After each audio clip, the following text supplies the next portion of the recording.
Welcome to Your College Bound Kid, a podcast for parents, college counselors, students, and anyone who wants a deep dive into the world of college admissions.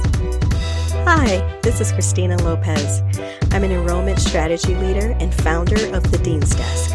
I spent 20 years in admissions and financial aid, most recently as Dean of Enrollment Management at Barnard College, with previous roles at New York University. Today, I help families evaluate the true financial fit of every college on their students' list before they apply. I'm Mark Stucker, and I'm the founder and producer.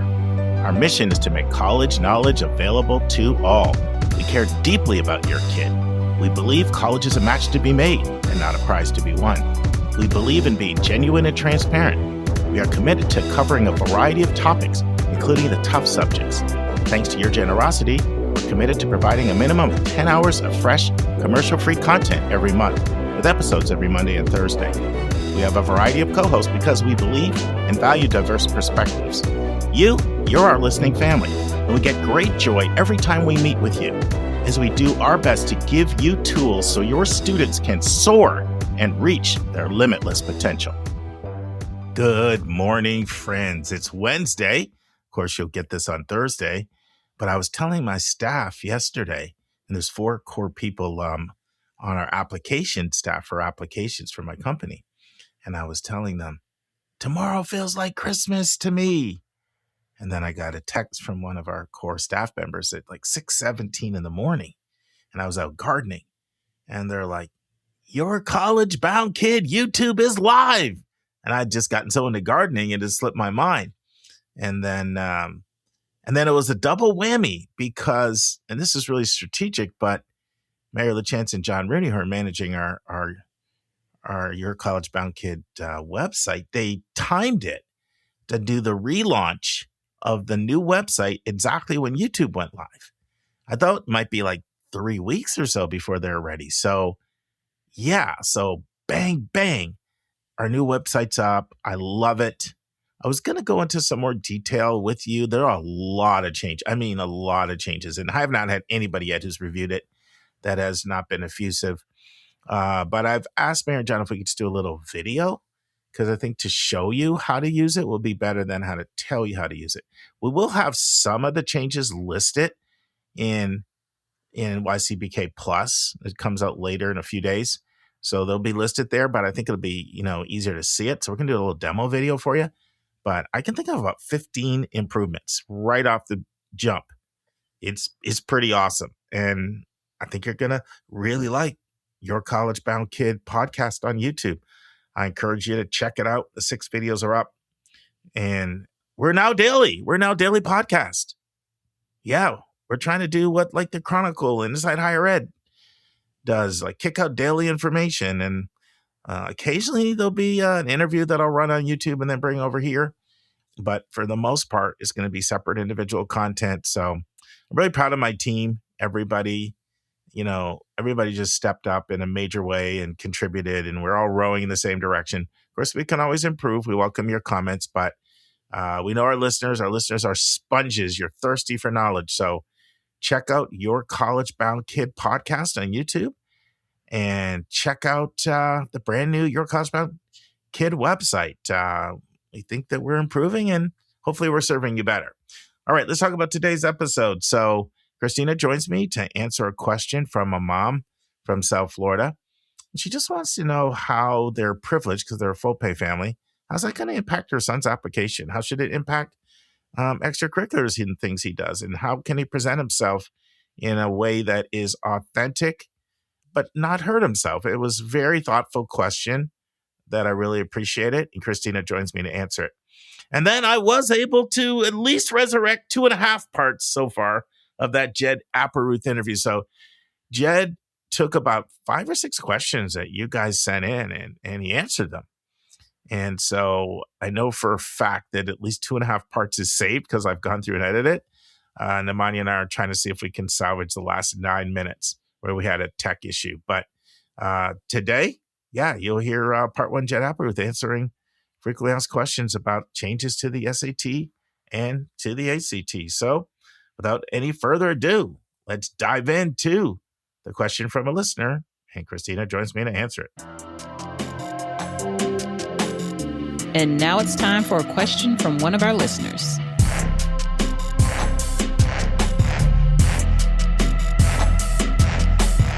Christina, we have another question, and it's another thoughtful one. It's from a mom from Florida. I'm going to play the question, and then I want to get your thoughts. Hi, I'm a mom of a rising sophomore in South Florida and listen to your show every week.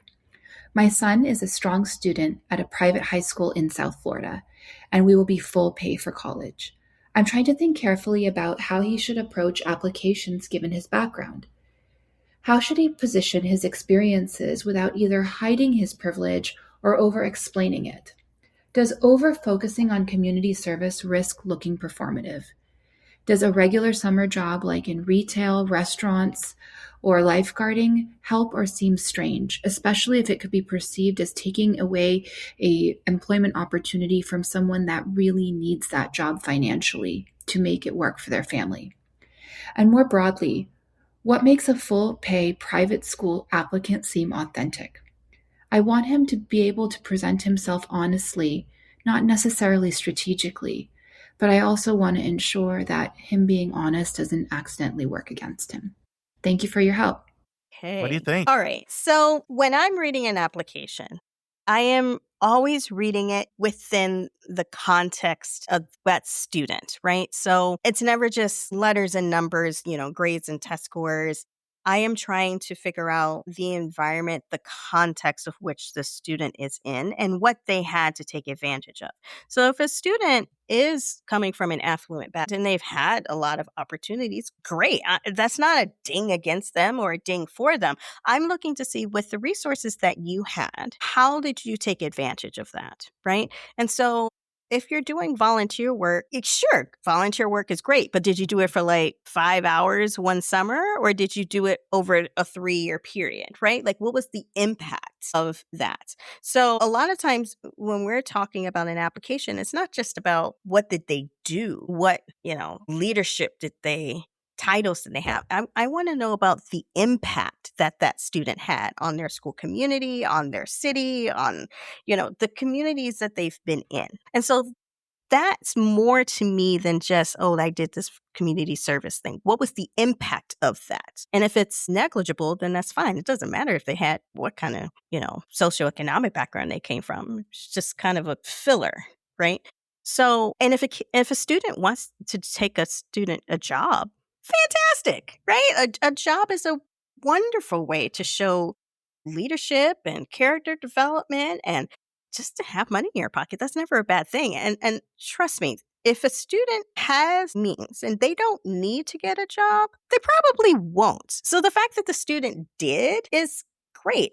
I'm not thinking about the students that he took that job away from. I don't have time for that. Yeah. Reading application. Yeah, and I don't have time to think that deeply. Christina, don't you think it's fair to say that you don't know anybody that would think that way? Like, I don't know anybody that would think that way. Absolutely not. Yeah. No. Yeah. I want to say, okay, the student had this job. What did they do with it? Because the way I think about it, someone gives you a job, they just give you the keys to the front door. What you do in that job and how it helps you develop and the impact that you have, that's what matters. And that's what I'm looking at throughout the activity list. So I'm not really thinking so much about they did this volunteer work just for show. Like, maybe if it was like an hour a week, sure, that does look like it's for show, but that would look like it was for show from any income level. I'm thinking about what is the impact that student had. So what do you think, Christina, if you haven't seen any service at all, and then the first time you see service is the summer of the rising senior year? So I'm not prioritizing service over anything else. I don't think anybody is. No, you know what? That was a bad question. Any activity that starts then, because it's tricky, right? It doesn't automatically mean that it's disingenuous. But the same as what you said, I see a 3-year commitment over here, and I see a 3-month one over here. Those are also not the same. So that's where I feel like there's lots. I don't think that it's an all or nothing thing. Someone who joins in a club or organization or does something right before senior year, sometimes that's when that opportunity came along. Yep. And it wasn't there before, Yep. I don't know. I don't know what I don't know. Yes. But I want to know, what did they do with that opportunity since then, right? If it looks like, for me, when I'm reading an application, it just looks like scattered, like I did this for a little bit, and then I did this for a little bit, and then I did that thing. That's not as impressive as like, oh, I've been doing these things for over time, and then, oh, I added this thing because I could see the through line from this to this. Oh, and then this opportunity came along, and like there's a narrative there, right? And so that's really the piece that I'm looking at. Like, I'm not just looking at it in a list. Sure. Right. No, that's well said. And the other thing about this question, and it was so well articulated. I really appreciate this question. Mom from Florida, was really well articulated. It's a question I get in the counseling room a lot, which is, I'm privileged and I'm afraid my privilege is going to be held against me. And the one thing that I always try to tell families is, especially at places like where you were, NYU and Barnard, the most of the applicant pool is privileged. So this is not, that's the majority. So, Yeah. And then also, I mean, schools also need resources too. They need some people that can pay when keeping it real. Especially now. So schools are looking for that net tuition revenue. So sort of own who you are and embrace it, because I see a lot of students who I work with who feel as if they need to either hide their wealth because they think it's going to be held against them, or they feel like they need to have some very long, substantial commitment to needy people. And if they don't have that, they're going to get dinged. So these are just things that come up in the counseling room a lot. What are your thoughts? I think that is a mindset that comes up when you have this is not a zero-sum game, right? Like, we're not pitting students against each other based off of their socioeconomic status. Like, or there's some sort of additional value that we're putting onto the socioeconomic status or adversity, right? Like, I think there was a time when people were thinking like, oh, when we're reading applications, like it's a thumb on the scale if they have adversity. And therefore, low-income students have cornered the market on adversity. Like, no, adversity happens to everybody. I know. People will literally say some stuff to me like, I think I'm screwed. Like, I never like was homeless. Like, how am I going to compete? Like, this is literally how people will talk sometimes. Congratulations. Like, that's great. I would tell families, like, if you've never had a tragedy happen to you, wonderful. That is a wonderful life that you have led. That does not mean that you aren't admissible or interesting. Like, you are still an interesting student. Right? The tragedy is not what makes a student interesting. It's how they dealt with it. And everybody deals with adversity in some ways. It's not like I'm not weighing them against each other, So if you're thinking about this, it's like I'm in competition, then yes, then this is going to be a very stressful time for you, right? The bottom line is that your student is going to go to college. Your student is going to get a degree. If you are coming from a background where you have resources and you know that you can fund that student to go to college, that's the win, right? Wherever they go, that's where the anxiety comes in, because now you feel like they have to be at this type of school, right? And that's where the sense of like, now I'm competing and there's only so many spots and the scarcity mindset comes in. But we're not reading students that way. I am thinking about the community that I have to build. And my community needs students from a broad spectrum of socioeconomic backgrounds for a variety of different reasons, but mostly because that perspective in the classroom is impactful, right? And I want everybody that's coming from the same bubble, whether that's a low-income bubble or a high-income bubble. Like, I need that diversity of perspective. So yeah, I'm not thinking about... And I don't know of a school that doesn't think that way. Certainly, any school that does whole person admissions thinks that way. They're thinking college is a learning laboratory. We don't want to just bring people that come in and only meet people from their enclave. We want them to be stretched and be challenged and to meet people from different religions and races and ethnicities and cultures and political perspectives. And learn to have your critical thinking skills sharpened by hearing other perspectives other than how you were raised. And that's a lot of the magic of the residential community. Correct. Yeah, and that's how admissions folks think. Like, who is not Yes. at the table here who could strengthen our school if we had their voice? Mm-hmm. And as far as Mm-hmm. affluent communities, one thing I can tell you is take a look at where colleges visit on their travel. They're much more likely to visit private schools with affluence than to go to, like, there may be a few others that aren't like that they visit for some of their diversity. And some of that is just the necessity of the business model. Like, we know we can come in there and we're going to get a lot of applications, and we need to have a lot of applications in order to, get the right number of heads and beds, or even if you're not worried about being full, but the people that you report to don't want to see your selectivity like drastically change, in the wrong direction.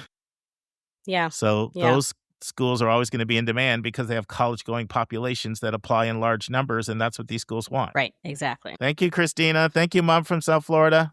Friends, one thing I want to make sure you didn't miss. Did you notice how many times Christina used the word interesting? I think it's one of the most underestimated intangible things that can separate one student from another. And that is, are you unique and interesting? In admissions, especially in selective pools, you want to be rare in a good way. And I hope you didn't miss Christina's mention of that. In fact, I'm going to make sure you didn't miss it. I'm going to ask Nemanja to play what Christina said about being interesting. It's important, and it often goes overlooked.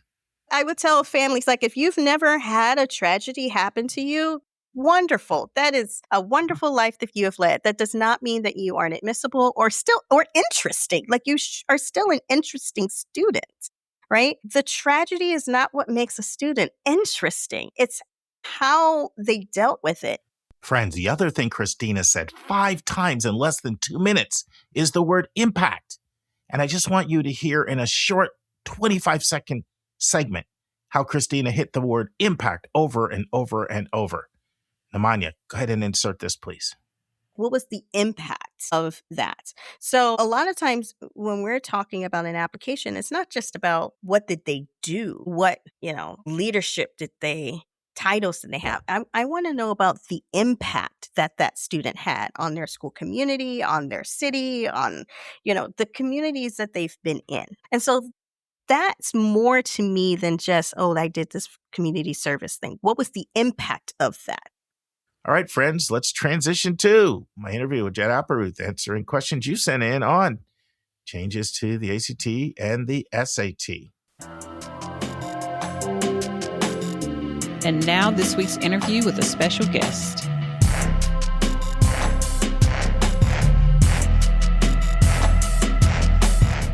All right, friends, in part 1, Jed answers the question, should students take the ACT with science now that that's an optional choice for students?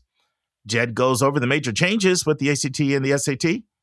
Jed answers the question, should students take the ACT on paper or digital? And Jed talks about if the ACT is making inroads into the SAT's market share. Listen and enjoy. All right, Jed, you're back to talk about topic 2, which you could do in your sleep, which is changes going on in the, in the SAT and the ACT. And this is going to be a combination of, you doing an overview, some questions that our listeners sent in, and some specific questions that, that I have, or that I have for you. So let me start one that I'm getting a lot. Okay. Which is, should I take the science section? The ACC's phased it out, but it still seems like some colleges want it. So is it worth it for me to take it? So what do you want to say about that? All right. Typically, a third of our kids are not touching science, and that number is growing. And they're applying to schools all over the country because it's such a small number of colleges who are requiring science. It's, a handful of the 2,500 schools. So it's like, if a school on your list requires science, that one of those 15 schools, whatever it is, then you take it. There's still some uncertainty, like colleges are still trying to sort out what to do with science. Mm-hmm. And there's a possibility that some of them may come back around and say, you know what, it was optional last year, now we want it. So we advocate everyone take it one time, spend the $10, go and just take it. So you have a science score. But a third of our students are not prepping at all for it. and that number, it could be up to a half within a year or so. And I feel like with all the research that we've seen, the science section is essentially redundant because it overlaps so heavily with the math and with the reading section. So a lot of schools and a lot of engineering schools, they don't care about science at all because it's not really a science test. It's more reading and some graphs and math and so forth. It's schools that really want to know you're ready for STEM. They're looking at the math score, which is a better predictor. And then schools who are really looking at science, looking at your AP Chem, AP Bio, AP Physics. So the science section, no, the SAT doesn't have it and is totally accepted and embraced. So my sense is over time, I wouldn't be surprised if the science goes away entirely. So I'm not giving it that much weight or credence, and less every year. And, when they made it optional, like that was a dramatic moment, kind of a signal. And when only a small handful of schools said we still want it, we require it, or we recommend it, it's a tiny number of schools. So, I feel like we have kids who are applying to great schools, applying to Vanderbilt and Washington. There's no science on their transcript there, and there's no worry at all. So I feel like it really is an optional thing. If you feel like you can do great on it, okay. Well, and then there are schools who won't even look at it, even if it's outstanding. So my sense is it's not that big of a deal. And I hope people aren't putting in too much worry in terms of for the science section, because it's not worth it ultimately. You know what I thought about? I probably jumped into the weeds too quickly. Why don't you do big picture? Maybe going back to the major changes of the SAT, it was starting in 2024, and how the SAT had sort of surged ahead, caught the ACT off guard, and how the ACTs tried to counter, and kind of what they've done with their enhanced ACT, and give us an update. Because there's a lot of stuff there, right, with digital and paper. And there have been some pretty big changes. So why don't you just do an overview of the big changes? I think that'll be before I dive into the weeds like that. Into the weeds with the, okay. Yeah. The tremendous changes, we're about 2.5 years in now to the big shift came from the College Board when they pushed their test to a digital version, and that was completely optimized for computer-based testing. And they dumped their big passages. Everything is one question, one passage, move on. Much shorter format. They gave kids more time per question. And it's broadly a popular test. Total, it's 2 hours and 14 minutes of testing content. It's down dramatically, and kids have more time. The math problems are a little bit harder, more multi-step problems, but otherwise, and they smash together reading and English into one single verbal section, and they reduce the amount of grammar, and there's more reading relative. But again, these short little paragraphs, kind of like TikTok reading, and very little new in terms of question types. Very familiar material, but just at this new format and new timing. So that gained traction. Then the ACT realized, a shorter test, we have to do something because we're losing market share. Things haven't recovered since the pandemic. So they said, we're going to beat you at your game, and we're going to offer a 2 hour and 5 minute test by making science optional. And we're going to shrink the number of questions, and we're going to reduce all of that. And we're going to give kids a little bit more time per question, but not nearly as much as on the SAT. And we're giving people the option of either paper or digital. And we are advising the vast majority of our kids to stick with paper. We feel like the format works better for paper with the science section and the graphs and everything else. And also with the longer format passages on the ACT, having paper is a little bit easier for the kind of reading and the kind of marking things up that we advise our kids to do. So we're not advising anyone to do digital, but on the SAT, everyone's doing digital. The optional science, though, is attractive because now suddenly that for a lot of kids, that was a very challenging section for them for timing. And now it's off the plate. And so the schools like Duke and Michigan State recommend it. Johns Hopkins says it can add value. Boston University, Georgetown, and Pomona require it. But it's so few schools care about the science that really, in the grand scheme, it seems like it's not going to be a big factor for the majority of the kids. Do you have a sense of whether or not the ACT is, regaining more state contracts or making inroads? Because, you have talked about this, I've talked about this. The two tests have gone back and forth as to which one has the most market share. And there was a time the ACT got as much up to like 450,000 more. Or ACT was crushing it pre-pandemic. Yeah. And they really had the run. But then the College Board, they've been, making some pretty savvy changes. And at the flip, it was 2016. There were 2,090,000 kids took the ACT and 1,637 took the SAT. Then by 2018, ST was back on top. But then the SAT has recovered nicely from the pandemic. They've added 500,000 kids. The ACT has only added about 80,000 kids since the pandemic, since the nadir.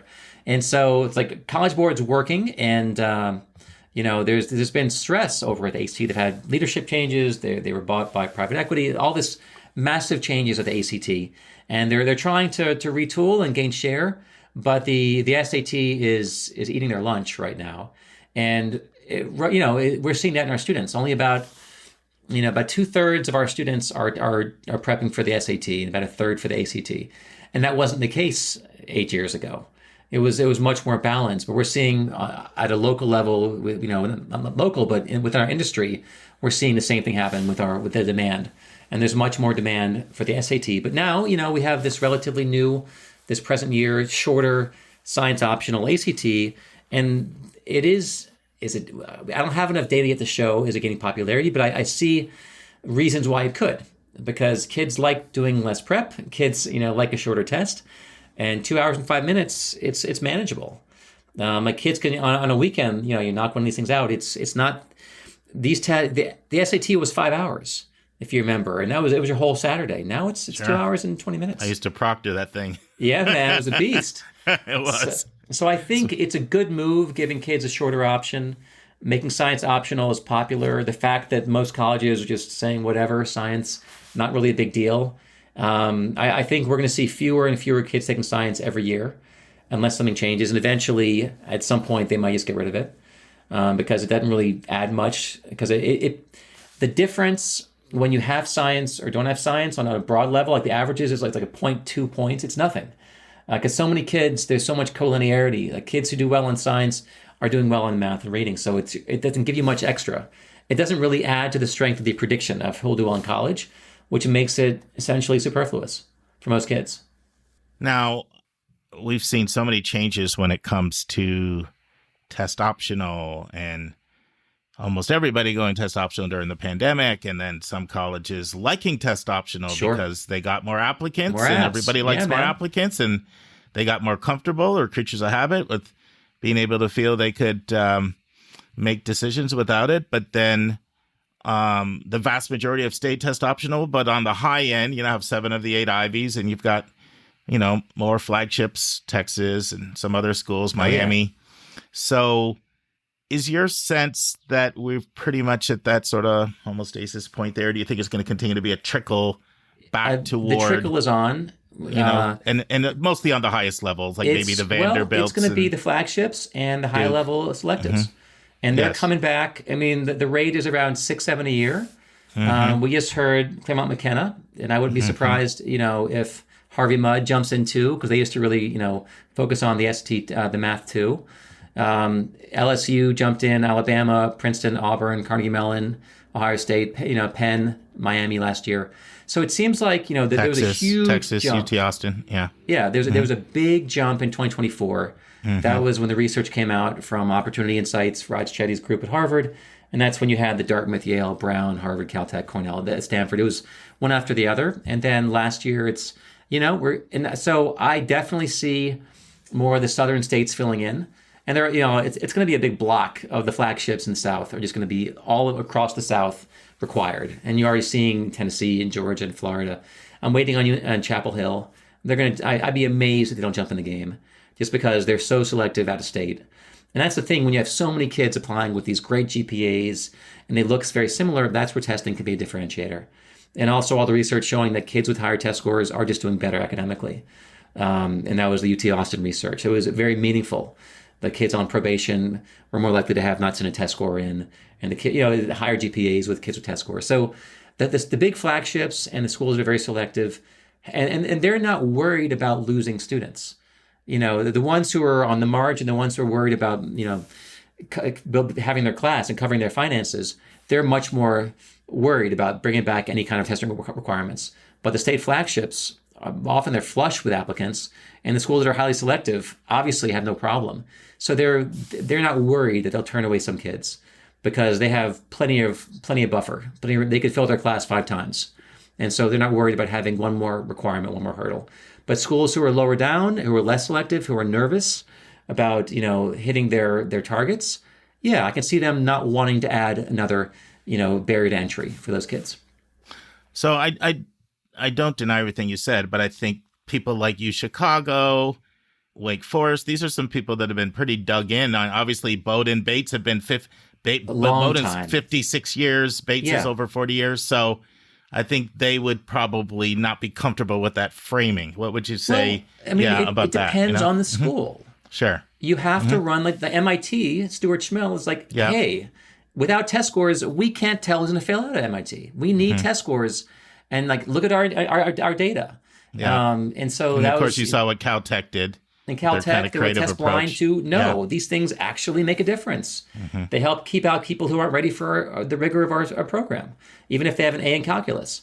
So I think what you have to do is trust your institutional data, run the numbers, run the stats, and does it predict for our population? And for some populations, it's much weaker. For others, it matters a lot. And the finding at schools are very selective.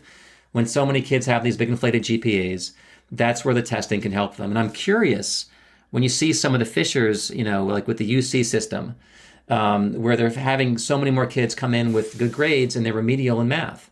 And once they actually those test scores keep you honest. They're a ballast against grade inflation. But can you build a class without test scores? Absolutely. No question. Chicago's been doing it, and I don't think they're going to go back. Even though they were part of that Opportunity Insights that showed that tests were the better predictor than grades, it's still, they feel like we'll lose something. I mean, now that the Supreme Court outlawed affirmative action, you do lose some diversity. And so the Harvard, the MIT, they'd achieved it, but then when the Supreme Court ruled, it's like, we can't consider race at all, it becomes a little bit more challenging. And so in the grand scheme of things, I feel like many of the schools who are returning to testing, they're doing it because they run their data and it shows that, there's a difference, and we are actually protecting kids by making sure they're ready for the rigor and the work that we did it. And then not just with their good grades, which grades are becoming less predictive because of grade inflation. And we know that. And there's ample research showing that across the country. But yeah, you can absolutely build it without testing. And there are schools who have been optional for 20 years. They're going to stick with it. It's just, the 1,000 schools who went optional during the pandemic, some of them are finally, it's been 6 years. They have enough data, and little by little, and if they're selective enough, if they realize we can fill our class and we're not worried about, enrollment management and hitting our targets, they can go back to testing, and they're going to fill their classes and hit their numbers. I mean, I can see how this could be a very hard conversation for a school, because on the one hand, there is some correlation that you can't deny, and especially when you're dealing with a narrow bandwidth of students.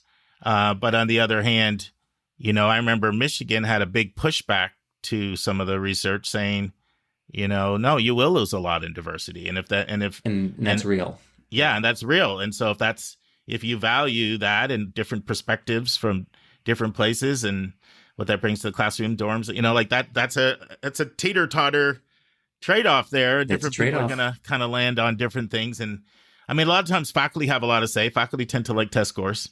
Faculty like test scores. I have friends at several universities, and there's a difference. And, the kids with test scores, and, in the grand scheme, when they go optional, you're letting in students who that test score helps, have a baseline level of ability with math and with verbal skills. And some of my friends who are full professors are complaining a lot more these days. And I got a buddy who went from a school that was optional to test required, and I was at UGA. He's very happy relative, because, it creates a floor, I've been kind of clamoring for some more creativity in this space, Jed, and Caltech introduced a little bit of creativity with what they did. Here's what I've thought. Why can't a school say, you need to hit a certain score that our research shows you need to hit. Right. And if you hit that, then we don't want to know your score, but we're going to ask for it afterward for our own internal research. That is because the nuances. I mean, I had this conversation, a long talk with a buddy of mine, and his daughter got a 33 on the ACT, and applying to Wake Forest. And the whole thing is their middle 50 starts at 34 to 35. Sure. And do we send to 33? Yes, and it happens a lot. And that nuance, you're at the 98th percentile, you crushed it. You can do the work in spades. Yes. But do I not get credit for my 33? Do I not send it? But there is, I agree. There's a certain threshold, like for MIT, for other schools where the work is really challenging. And I want to make sure you have a certain level of ability and fluency. But the difference between like a 1520 and 1560 is meaningless. It's a couple questions. It's not predictive. And, I think I like the idea of having a threshold, having a floor. Yeah. But a kid, if you can't get a 1200 on the SAT, well, you're probably going to have a hard time at MIT. Sure. So I'm very much open to having some kind of a, there's a hurdle, and after even like number of APs, that the strength of prediction after 5 becomes net 0 essentially. So kids having 13 APs versus having 8, no difference in terms of their GPAs in college. And so, but I need to see a certain level. There is a difference between a kid with 1 AP and like 5. And so, I don't know. The reason why I like that is, I have this saying, our listeners have heard me say this a lot, that numbers do voodoo on the brain. And it's the same thing for rankings, too. If somebody sees the school's ranked 4th and this school's ranked 14th, they can't get it out of their head. It has to be better. And it may not be a better school at all for you. But now it's so programmed in your brain. And I find even that, I'm in my 26th year, and I still find like these numbers impact me. Like I'm thinking of a student I'm working with now. And so the first time she took the SAT, she got a 1220. Okay.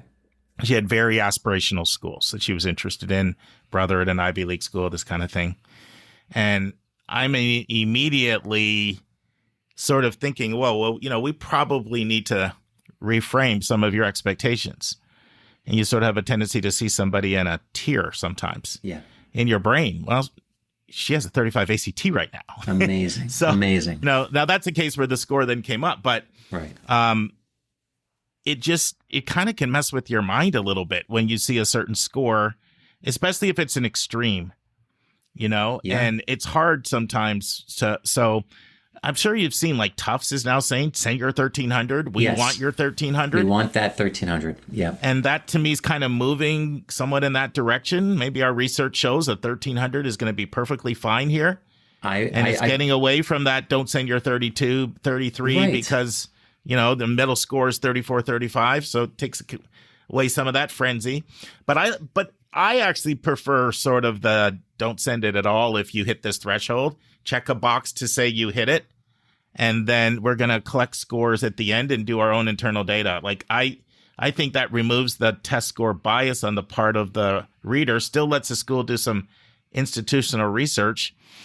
I mean, Caltech's done something like that. It's just Caltech. So like 780 to 800 gets an A, and then 750 to 770 gets a B. And then, and then I think other than that, I think they actually see the real score if you're, but they don't want to see it. Like they go test. They don't want to know your score if you're 780 to 80. They just find out it's an A or a B. And so they're, I mean, it's a narrow bandwidth there, but probably 80% of their kids have 800 maths. They may be higher. So, for them.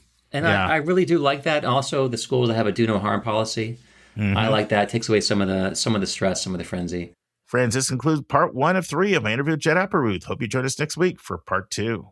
All right, friends, on Monday's episode, we're going to have a question from a listener. Haven't selected it yet.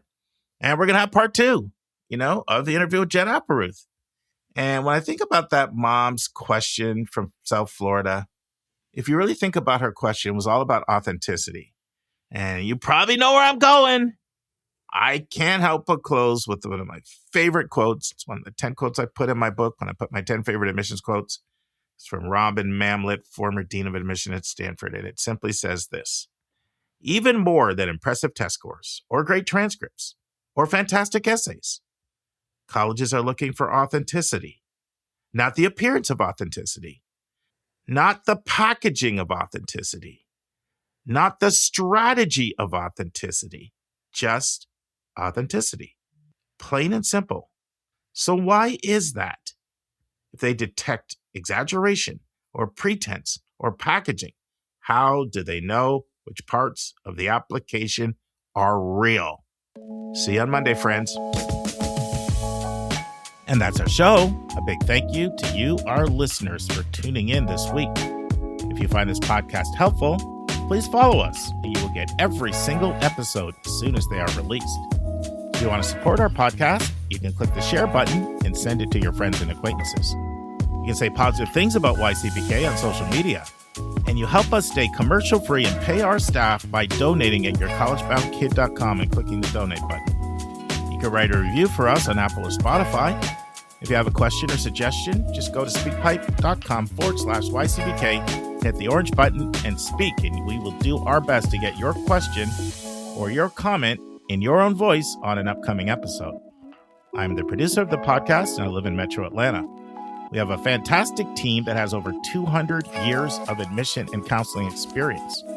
Shout out to our co-hosts, Susan Tree in Pennsylvania, Lisa Ruff in North Carolina, 2 admission officers from Colorado, Hillary Dickman from Colorado College, Kate Strickland from CU Boulder, Vince Garcia in California, Julia Esquivel in Massachusetts, Linda Depker in Missouri, Andy Strickler, the Chief Enrollment Officer at Connecticut College, Heath Einstein, the Chief Enrollment Officer at TCU in Fort Worth, Carter DeLauro, a co-director of college counseling in New York, and Christina Lopez, the former Dean of Admission at Barnard College, and our international college specialist, Kevin Newton from Dallas, Texas. Our stupendous sound engineer who makes everything happen is Nemanja Matvic from Serbia. Our reliable webmaster is John Rooney. Website updates are done by Joyce Ducker. Image editing by Vlad Honchar. And what would we do without our volunteers? Guy Pillsbury, Sony Patel, and Andy Bernstein are all helping us with podcast marketing. Carolyn Wood, Mark Doniger, and Carrie Roberts book interviews with thought leaders. Amanda Dugan, Colleen Sinoki, Nicole Resch, Trevor Smith, Ryan Stepler, and Lynn Labash send thank yous to interviewees. If you want a coaching session with me, just text me at 404-664-4340. If you want to reach someone else on our team, all of our bios with contact info can be found at yourcollegeboundkid.com under the About YCBK tab. If you want to get our free monthly newsletter, YCBK Plus, it's also under the About YCBK tab. If you want to see our recommended books and websites, they are on our website under the Resources tab. While you're on our website, check out our hundreds of interviews in their entirety. Check out our college spotlights and our upcoming events and receptions. And you can now do searches for past content by using our new Explore and Topics tabs. We really encourage you to explore our past content. We have close to 1,000 hours. We think of you as our listening family, and we look forward to meeting with you every single Monday and every single Thursday.